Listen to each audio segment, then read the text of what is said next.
Hello students, हम कर रहे हैं हमारा chapter number 10th class 10th का लाइट रिफ्लेक्शन एंड रिफ्रैक्शन। ठीक है, तो उसका फर्स्ट पार्ट अपन ने कंप्लीट कर लिया है। फर्स्ट पार्ट अपने पास चैनल पे है, ये इसका सेकंड पार्ट है। ठीक है, तो फर्स्ट पार्ट में हमने क्या किया था? फर्स्ट पार्ट में हमने लाइट किया था और रिफ्लेक्शन क्या होता है वो किया था। अब सेकंड पार्ट में हम क्या करेंगे? रिफ्रैक्शन क्या होता है वो हम क्या करेंगे यहाँ पे सेकंड पार्ट में कंप्लीट करेंगे। ठीक है, तो जिसने भी पार्ट 1 नहीं देखा है पहले वो पार्ट 1 देख के आए और उसके बाद इसको कंटिन्यू करें तो आपको समझ में आएगा, नहीं तो आपको थोड़ा प्रॉब्लम हो सकती है। ठीक है, तो सेकंड पार्ट तुम्हारा क्या है? Refraction of light. अब पहले था रिफ्लेक्शन। रिफ्लेक्शन मतलब एक प्लेन सरफेस है या पॉलिश्ड सरफेस है, लाइट आई, इंसिडेंट रे टकराई और बेंड होके चली गई, तो इसको बोलते हैं रिफ्लेक्शन। ठीक है, लाइट आई, टकराई, बेंड होके चली गई, उसको बोलते हैं रिफ्लेक्शन। अब रिफ्रैक्शन क्या होता है? रिफ्रैक्शन मतलब अब अगर सपोज मीडियम चेंज हो रहा है, बहुत इंपॉर्टेंट टर्म है मीडियम। अगर मीडियम चेंज हो रहा है, सपोज एयर में है अभी लाइट, एक सोर्स जो है एयर में है, अब वो वाटर के अंदर जा रहा है। सपोज मैं एक लेजर लिया और लाइट को ऊपर से वाटर में डाल रहा हूँ। ठीक है, तो पहले वो एयर मीडियम फॉलो किया, उसके बाद क्या था? वहां पे नीचे वाटर है, तो जब मीडियम चेंज होगा तो वहां पे क्या होगा? बेंडिंग देखने के लिए मिलेगा। एयर जो होता है वो रेयर होता है, रेयर मीडियम है, और वाटर तुम्हारा डेंसर मीडियम है, वाटर के पार्टिकल पास पास में होते हैं। तो जब रेयर से डेंसर की तरफ जाएगा या डेंसर से रेयर की तरफ जाएगा तो आपको बेंडिंग देखने को मिलेगी, और उस फिनोमिना को अपन क्या बोलते हैं? Refraction of light. The bending of light at the interface of two different medium is called refraction of light.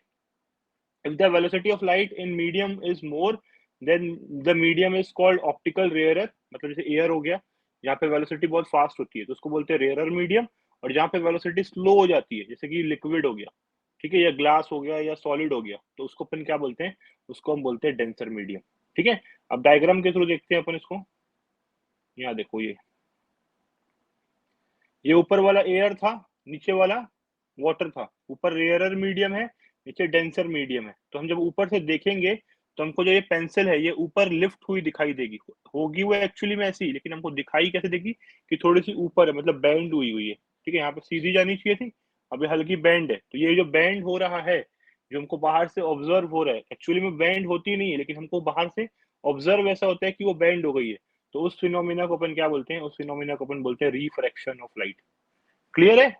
चलो, अब रिफ्रैक्टिव इंडेक्स। रिफ्रैक्टिव इंडेक्स दो टाइप के होते हैं, एक तुम्हारा रिलेटिव रिफ्रैक्टिव इंडेक्स और एक दूसरा तुम्हारा एब्सोल्यूट रिफ्रैक्टिव इंडेक्स। रिलेटिव क्या होगा?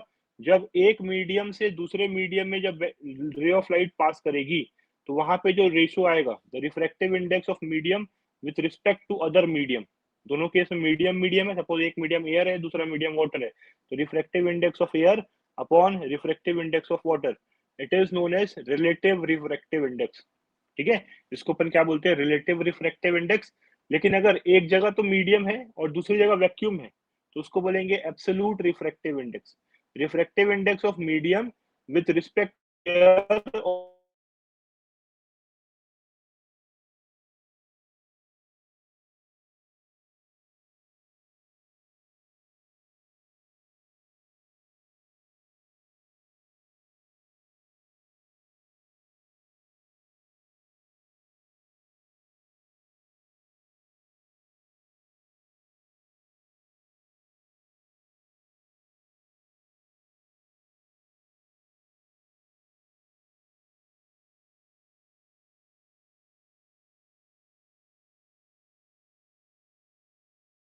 ऑफ रिफ्लेक्शन जैसे ही है, इंसिडेंट रे, रिफ्रैक्टेड रे और जो एक नॉर्मल ड्रॉ होगा, तीनों तुम्हारा सेम प्लेन पे क्या करेगा? लाई करेगा। ये पहला लॉ सेम है, दूसरा लॉ थोड़ा अलग है। The ratio of the sine of angle of incidence to the sine of angle of refraction is constant. मतलब साइन आई, आई मतलब angle of incidence, upon sine R. हर पॉइंट पे तुम्हारा क्या रहेगा? अगर मीडियम सेम है तो sine I by sine R, sine theta मतलब sine I upon sine are, वो तुमको क्या रहेगा? कांस्टेंट रहेगा। अब ये साइन जो है ये आप मैथ्स में पढ़ोगे 10th में, चैप्टर नंबर 8 में, ट्रिग्नोमेट्री। ठीक है, 8 और 9, 8 चैप्टर और 9 चैप्टर वहां आप पढ़ोगे। याद रखना, साइन एक वैल्यू होती है जिसके थ्रू अलग अलग थीटास की वैल्यू हम क्या करते हैं? कैलकुलेट करते हैं। तो दूसरा लॉ क्या बोलता है? कि ratio of sine i to sine are वो हमेशा तुम्हारा क्या रहेगा? कांस्टेंट रहेगा हर केस में। या इसको, और इस लॉ को अपन क्या बोलते हैं? इस लॉ को हम बोलते हैं स्नेल्स लॉ। ये थीटा 1 है, ये थीटा 2 है, तो sine theta 1 upon sine theta 2 हमेशा तुम्हारा क्या रहेगा? कांस्टेंट रहेगा। क्लियर हो गया? चलो अब आगे देखते हैं। एक रिफ्रैक्टिव इंडेक्स का और फॉर्मूला है। रिफ्रैक्टिव इंडेक्स का फॉर्मूला तो सी अपॉन वी। सी तुम्हारा स्पीड ऑफ लाइट, ठीक है। सी तुम्हारा क्या रहेगा? Speed of light in air. कितनी होती है भाई? ये 9th में हमने किया है। तो speed of light in air हमारी होती है 3 × 10⁸ मीटर पर सेकेंड, ठीक है। तो 3 × 10⁸ metre per second speed of light in air upon v. क्या फॉर्मूला था ये?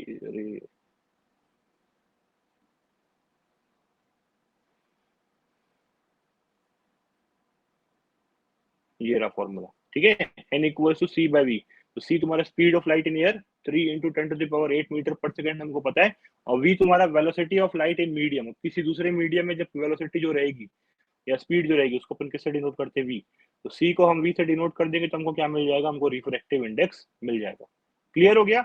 रिफ्रैक्शन क्या होता है, एब्सोल्यूट रिफ्रैक्टिव इंडेक्स क्या होता है, रिलेटिव रिफ्रैक्टिव इंडेक्स क्या होता है, और ये उसके लॉज क्या होते हैं, लॉज ऑफ रिफ्रैक्शन क्या होते हैं, एंड इसका फॉर्मूला, ठीक है।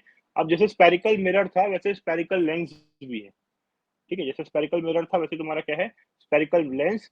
तो दो कर्व्ड सरफेस, उसको अगर हम ज्वाइन, दो कर्व्ड मिरर है, जैसे सपोज एग्जांपल मिरर है, उसको अगर हम ज्वाइन कर दें तो एक कंप्लीट जो स्ट्रक्चर बनता है उसको अपन क्या बोलते हैं? उसको हम बोलते हैं lens. The transparent refractive medium bounded by two surfaces in which at least one surface is curved is called lens, ठीक है। It is of two types. होते तो बहुत सारे टाइप के, लेकिन हमारे सिलेबस में हमको दो ही टाइप के पढ़ने हैं। It is of two types. पहला होगा तुम्हारा कॉन्वेक्स लेंस और दूसरा होगा तुम्हारा कॉनकेव लेंस, ठीक है। तो कॉन्वेक्स वाला देखो पहला,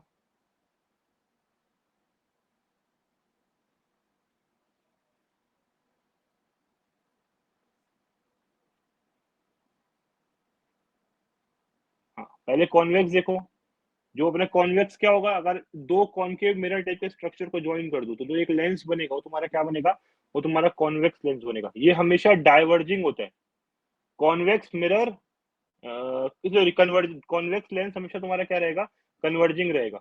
हमने पढ़ा था कॉन्वेक्स मिरर तुम्हारा क्या था? डाइवर्जिंग था। लेकिन कॉन्वेक्स लेंस तुम्हारा क्या होता है? कन्वर्जिंग होता है। सिमिलरली अगर दो कॉनकेव टाइप के स्ट्रक्चर को अपन कंबाइन कर दे तो तुम्हारा क्या बन जाएगा? कॉनकेव लेंस बनेगा। कॉनकेव मिरर तुम्हारा क्या था? कन्वर्जिंग था। लेकिन कॉनकेव लेंस जो है वो तुम्हारा क्या है? वो डाइवर्जिंग है। वैसा वर्ड है, याद रखना। अपन जब मिरर पढ़ रहे थे तो कॉनकेव मिरर क्या था मेरा? कॉनकेव मिरर कन्वर्जिंग था। लेकिन यहाँ पे कॉनकेव लेंस तुम्हारा क्या है? डाइवर्जिंग है। सिमिलरली कॉन्वेक्स मिरर क्या था? वो डाइवर्जिंग था। लेकिन कॉन्वेक्स लेंस तुम्हारा क्या है? वो तुम्हारा एक कन्वर्जिंग लेंस है। क्लियर हो गया? चलो अब आगे देखते हैं। अब कुछ टर्म्स पढ़ने हैं हमको। जब हम मिरर पढ़ रहे हैं, सॉरी लेंस पढ़ रहे हैं, तो हमको कुछ टर्म्स पता होना चाहिए। जैसे कि अपन मिरर में पढ़ते हैं वैसे लेंस में भी है। सेंटर ऑफ कर्वेचर तो पता है, दोनों साइड का जो रहता है। सपोज ये एक लेंस का ये वाला पार्ट है, तो इसका जो सेंटर रहेगा और इधर से भी इसका जो सेंटर रहेगा उसको अपन क्या बोलते हैं? Centre of curvature. तो दो सेंटर ऑफ कर्वेचर होते हैं, ठीक है। एक लेफ्ट साइड में रहेगा और एक तुम्हारा राइट साइड में। रेडियस ऑफ कर्वेचर क्या होता है? सेंटर से सेंटर ऑफ कर्वेचर तक का जो डिस्टेंस होता है उसको अपन क्या बोलते हैं? उसको हम बोलते हैं radius of curvature. Principal axis, वो लाइन जो फोकस सेंटर ऑफ कर्वेचर से पास होगी, एक इमेजिनरी लाइन रहेगी जो पास करेगी सेंटर ऑफ कर्वेचर और फोकस को, उसको अपन क्या बोलेंगे? Principal axis. ऑप्टिकल सेंटर क्या होता है? जैसे वहां पे पोल था, ठीक है, वहां पे क्या है? सेंटर पॉइंट को क्या बोलते थे? पोल। वैसे लेंस में सेंटर पॉइंट को अपन क्या बोलते हैं? तो सेंटर पॉइंट को अपन बोलते हैं ऑप्टिकल सेंटर, ठीक है। सेंटर पॉइंट को अपन क्या बोलते हैं?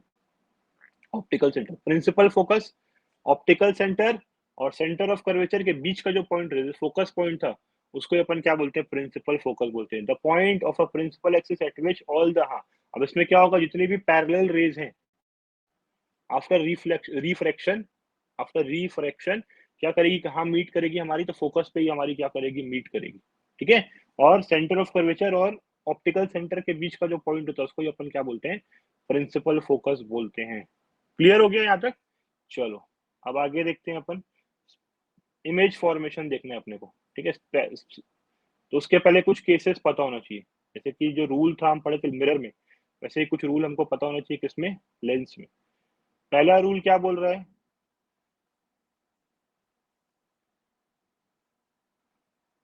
ठीक है, पहला रूल अपने को क्या बोल रहा है? तो फर्स्ट रूल हमको बोल रहा है ये रहा, कि अगर एक लाइन है, रे ऑफ लाइट है, ऑप्टिकल सेंटर से अगर पास करवाओगे, ये वो तुम्हारा क्या है भाई, पढ़े थे ऑप्टिकल सेंटर, तो अगर ऑप्टिकल सेंटर से पास कराओगे तो वहां से वो सीधी निकल जाएगी, ठीक है। ऑप्टिकल सेंटर से लाइट क्या होगी, सीधी निकल जाएगी विदाउट रिफ्रैक्शन, ठीक है। विदाउट रिफ्रैक्शन तुम्हारी क्या होगी, सीधी निकल जाएगी। वो कॉनकेव हो या कॉन्वेक्स हो, नीचे वाला कॉनकेव लेंस है, ऊपर वाला कॉन्वेक्स लेंस है, दोनों केस में तुम्हारा सेम रहेगा, ठीक है। फिर दूसरा, अगर लाइट अगर इंसिडेंट हो रही है पैरेलल टू प्रिंसिपल एक्सिस, देखो यहाँ पे पैरेलल टू प्रिंसिपल एक्सिस है, तो आफ्टर रिफ्रैक्शन, रिफ्लेक्शन नहीं refraction, it will pass through focus, या फिर it will seems to be pass through focus. ऊपर वाले में देखो फोकस से पास कर रही है, और ये कॉनकेव तुम्हारा डाइवर्जिंग लेंस है, तो उसको अपन पीछे लेके आएंगे तो अपने को कौन से पॉइंट से पास होती हुई दिखाई देगी, ये भी हमको फोकस पॉइंट से ही क्या होगी, पास होती हुई दिखाई देगी। और third, if a ray of light passes through focus, अगर फोकस से आ रही है तो after refraction it becomes parallel to the principal axis, तो यहाँ पे देखो फोकस से आ रही है और आफ्टर रिफ्रैक्शन क्या हो जा रही है, parallel to the principal axis, principal axis के मेरे पैरेलल में क्या हो जा रही है, वो निकल जा रही है, ऊपर भी और नीचे भी। देखो यहाँ पे आ रही है, दिख रही है, कहाँ से पास करेगी, फोकस से, तो आफ्टर रिफ्रैक्शन वो पैरेलल हो जा रही है किसके, प्रिंसिपल एक्सिस के। क्लियर हो गया। तो ये कुछ रूल्स हैं जो आपको पता होने चाहिए। आपको जब ये रूल समझ में आएगा तभी आप क्या करोगे, इमेज फॉर्मेशन सीख पाओगे, ठीक है। तो उसका स्क्रीनशॉट ले लो, अपनी कॉपी में नोट डाउन कर लो, और फिर अपन आगे कंटिन्यू करते हैं, ठीक है।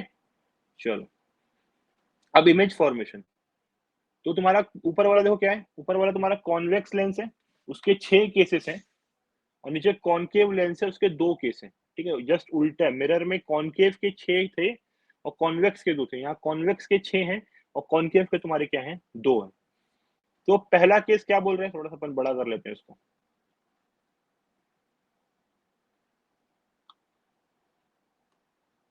हाँ, पहला केस क्या बोल रहा है, देखो, अगर ऑब्जेक्ट इन्फानाइट पे रखा हुआ है, ऑब्जेक्ट कहाँ रखा है, याद रखना, केस पूरे 6 पढ़ेंगे अभी। ऑब्जेक्ट अगर इन्फानाइट पे रखा है तो रेस पैरेलल आ रही है, एंड आफ्टर रिफ्रैक्शन कहाँ मीट करेगी, फोकस पे। तो फोकस में एक पॉइंट इमेज तुम्हारा क्या होगा, फॉर्म होगा। जो एक इमेज फॉर्म होगा वो एक पॉइंट साइज का तुम्हारा क्या हो जाएगा, फॉर्म हो जाएगा। क्लियर है। फर्स्ट केस, अगर वो इन्फानाइट पे है तो आफ्टर रिफ्रैक्शन एक पॉइंट इमेज तुम्हारा यहाँ पे क्या हो रहा होगा, फॉर्म हो रहा होगा।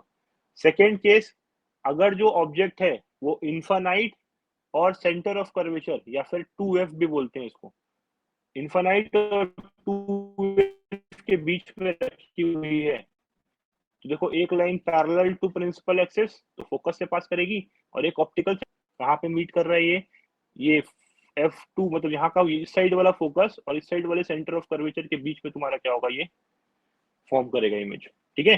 किस टाइप की इमेज रहेगी, तो इन्वर्टेड इमेज रहेगी, इन्वर्टेड इमेज रहेगी, और तुम्हारी उसकी साइज क्या रहेगी, स्मॉलर रहेगा। ऑब्जेक्ट अगर 10 सेंटीमीटर का, तो इमेज सपोज 7 सेंटीमीटर की बन रही है, तो साइज तुम्हारा क्या रहेगा, स्मॉल रहेगा। क्लियर हो गया केस 2। केस 3, अब ऑब्जेक्ट को कहाँ रखेंगे अपन, ऑब्जेक्ट रखा हुआ है तुम्हारा 2f में, ठीक है। 2f में ऑब्जेक्ट रखा हुआ है, एक लाइन पैरेलल गई तो फोकस से पास कर गई, एक ऑप्टिकल सेंटर सीधी निकल गई, तो इमेज भी कहाँ बन रहा है तुम्हारा, इमेज भी तुम्हारा 2f में ही बन रहा है। किस टाइप का इमेज है ये इन्वर्टेड इमेज है, ठीक है, और सेम साइज का है, इन्वर्टेड है और तुम्हारा क्या हो जा रहा है, ये सेम साइज का। अगला, अगर ऑब्जेक्ट हमारा 2f और f1 के बीच में है, तो एक फिर से पैरेलल गई, फोकस से पास करी, एक ऑप्टिकल सेंटर से निकल गई, और इमेज तुम्हारी कहाँ बन रही है, तो इमेज तुम्हारी बियॉन्ड 2f बन रही है, 2f के बाहर बन रही है, और एक इनलार्ज इमेज बन रही है। अगर ऑब्जेक्ट 10 सेंटीमीटर का है तो सपोज इमेज तुम्हारी 15 सेंटीमीटर या 20 सेंटीमीटर की बन रही है, तो एक इनलार्ज इमेज तुम्हारी क्या करेगी, वो फॉर्म करेगी, ठीक है। अगला केस, अब इसको फोकस पे रख दो, तो जब ये इन्फानाइट पे था तो फोकस में बना था, अब अगर फोकस में है तो इमेज तुम्हारा कहाँ बनेगा, इन्फानाइट कहीं दूर क्या होगा, इमेज बनेगा। अब ये सब तुम्हारे रियल इमेजेस थे, अभी तक जो 5 केस पढ़े ये रियल है, लेंस के पीछे बन रहा है मतलब रियल है, ठीक है। अब यहाँ पे देखो, अगर हम फोकस और ऑप्टिकल सेंटर के बीच में ऑब्जेक्ट रख दे, लास्ट वाला केस, तो एक रिफ्रैक्ट हो, एक पैरेलल गई तो फोकस से पास कर गई, एक ऑप्टिकल सेंटर से गई सीधे निकल गई। अब ये दोनों रेज बाहर की तरफ निकल रही है, डाइवर्ज हो रही है, तो ये इस साइड तो कहीं नहीं मिलने वाली, उसके राइट साइड में तो कहीं नहीं मिलने वाली। अब इसको हम पीछे लेके जाएंगे तो एक इनलार्ज इमेज बनेगी, बाकी सारी इमेज इरेक्ट थी, सॉरी इन्वर्टेड थी, ये तुम्हारी एक इरेक्ट इमेज बनेगी, देखो सीधी इमेज, ऑब्जेक्ट भी सीधा, इमेज भी सीधी।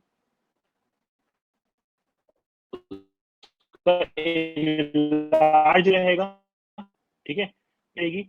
और क्या साइड ही अगर इमेज बन जाए तो इसको अपन क्या बोलते हैं, ये तुम्हारी एक वर्चुअल इमेज है, बाकी सब रियल है, लेंस के पीछे ही बन रहा था सारे केस। स्टार्टिंग के पूरे 5 केस में वो लेंस के पीछे बन रहा था, तो वो रियल था। ये लेंस के पीछे, लेंस के जिधर ऑब्जेक्ट है वही इमेज बन जा रही थी, तुम्हारा क्या हो जाएगा, ये तुम्हारा वर्चुअल हो जाएगा। क्लियर हो गया? बहुत इंपॉर्टेंट चीज है ये, इमेज फॉर्मेशन इन लेंस, ठीक है। इसी के थ्रू आप न्यूमेरिकल इजिली क्या कर सकते हो, बना सकते हो। क्लियर हो गया? आगे देखो, अब कॉनकेव के लिए, तो कॉनकेव के लिए 2 ही केस है, बताया था मैंने, ठीक है। तो कॉनकेव के लिए 2 केस, एक केस है अगर ऑब्जेक्ट इन्फानाइट में कहीं रखा हुआ है तो इमेज तुम्हारी कहाँ बनेगी, इमेज तुम्हारी फोकस में बनेगी। किस टाइप की इमेज बनेगी, तो पॉइंट साइज इमेज बनेगी। और किस क्या रहेगा, ये रियल है कि वर्चुअल, तो ये वर्चुअल है, ऑब्जेक्ट भी लेफ्ट में है, इमेज भी लेफ्ट में है, तो किस टाइप का रहेगा ये, वर्चुअल, इन्वर्टेड और पॉइंट साइज, ठीक है। और दूसरा केस है अगर ऑब्जेक्ट हमारा इन्फानाइट और ऑप्टिकल सेंटर के बीच में कहीं रखा हुआ है, इन्फानाइट और ऑप्टिकल सेंटर के बीच में कहीं रखा है, तो एक पैरेलल जाने वाली रे डाइवर्ज कर जाएगी और पीछे लाओगे तो कहाँ से पास होती हुई दिखाई देगी, फोकस से, और एक ऑप्टिकल सेंटर वाली सीधी निकल जाएगी। तो जहां पे वो मीट करेगा, तो ये ए डैश बी डैश जो दिख रहा है, ये हमारा क्या है, ये हमारा इमेज है, ठीक है। तो इमेज कैसी बन रही है, इधर भी इमेज वर्चुअल बन रही है, स्मॉल साइज की बन रही है, ऑब्जेक्ट बड़ा है, इमेज छोटी है, स्मॉल साइज की, और इरेक्ट बन रही है, सीधी इमेज है, ठीक है, इन्वर्टेड नहीं है, इरेक्ट है, जैसा ऑब्जेक्ट है वैसे ही तुम्हारा क्या है, इमेज है। तो एक इरेक्ट इमेज तुम्हारी क्या हो रही है, वहां पे फॉर्म हो रही है। क्लियर हो गया? तो ये पूरा image formation by spherical lens, concave and convex, concave के ये 2 केस हैं और कॉन्वेक्स के अपने ये 6 केस थे, ठीक है। ये आपको क्या होना चाहिए, एकदम से पता रहना चाहिए, आप कॉपी में प्रैक्टिस करो। अगर प्रॉब्लम होगी तो मेरे को बताना, मैं आपको अलग से एक छोटा सा वीडियो इसी पार्ट का बना के आपको मैं क्या कर दूंगा, दे दूंगा, ठीक है। चलो, अब लेंस फॉर्मूला एंड मैग्निफिकेशन, जैसे मिरर फॉर्मूला था वैसे तुम्हारा यहाँ पे क्या है, लेंस फॉर्मूला। लेंस फॉर्मूला क्या बोलता है, देखो वहां मिरर फॉर्मूला क्या था, 1/v plus 1/u equals to 1/f था, या 1/v minus 1/u equals to 1/f है, ठीक है। Magnification same, v/u minus v/u, या फिर height of object, height of image upon height of object, तो इससे अपने को क्या मिल जाएगा, मैग्निफिकेशन। मतलब सपोज ऑब्जेक्ट 5 सेंटीमीटर का है और इमेज 25 सेंटीमीटर की बन रही है, तो मैग्निफिकेशन कितना आएगा मेरा, मैग्निफिकेशन 5 आएगा, बिकॉज 5 टाइम्स तुम्हारी क्या हो रही है, इमेज फॉर्म हो रही है, ठीक है। चलो, लास्ट टॉपिक चैप्टर का, पावर ऑफ लेंस। तो पावर ऑफ लेंस क्या होता है, पावर ऑफ लेंस मतलब it is a reciprocal of focal length, ठीक है। फोकल लेंथ का रेसिप्रोकल को अपन क्या बोलते हैं, power of length. The degree of, जैसे किसी को चश्मा लगा हुआ है तो किसी का पावर 2.5 है, तो 2.5 है, 3.5 है, माइनस 2.5 है, माइनस 3.5 है, कर रहा होता है वो, उसका पावर ऑफ लेंस रिप्रेजेंट कर रहा होता है। तो द डिग्री ऑफ कन्वर्जेंस और डाइवर्जेंस ऑफ रे of light achieved by a lens known as power of a lens, it is defined as, it is a reciprocal of the focal length। तो क्या होता है, p equals to 1 upon f। Suppose focal length 15 centimetre, तो p कितना हो जाएगा, 1 upon 15, ठीक है। अब इसका यूनिट क्या होता है, तो इसका यूनिट होता है डायोप्टर, इसको कैपिटल डी से हम डिनोट करते हैं। तो सपोज किसी का पावर 0.25 है, तो 0.25 डायोप्टर है। किसी का पावर अगर 1.25 है तो 1.25 डायोप्टर है, ठीक है। तो यहाँ पे हमारा इस चैप्टर का थ्योरी वाला पार्ट पूरा कंप्लीट हो गया है। एक वीडियो सेपरेट रहेगा आपके न्यूमेरिकल के लिए, ठीक है। तो वो भी मैं क्या करूंगा, चैनल पे थोड़े दिन में अपलोड कर दूंगा। तो आप चैनल के साथ बने रहिए, आपका पूरा साइंस का सिलेबस हम यहीं क्या करेंगे, कंप्लीट करेंगे, ठीक है। और अगर वीडियो पसंद आया है तो चैनल को सब्सक्राइब कर ले, ठीक है। Thank you.